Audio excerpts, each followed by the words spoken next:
Sudah bapak budak pula ada keluar.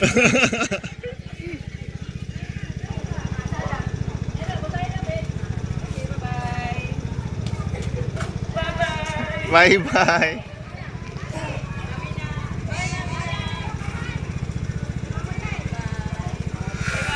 Sudah cikgu meleleh dah. Jumpa lagi. Boleh singgah.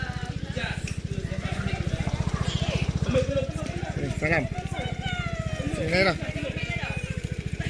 Salam apa?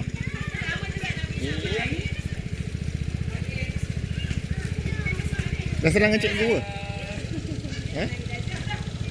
Dah salam dengan cikgu dah? Cuti ke ni? Cuti. Okay. Jumpa lagi. Jumpa lagi. Jumpa lagi tau. Ijaz. Ha?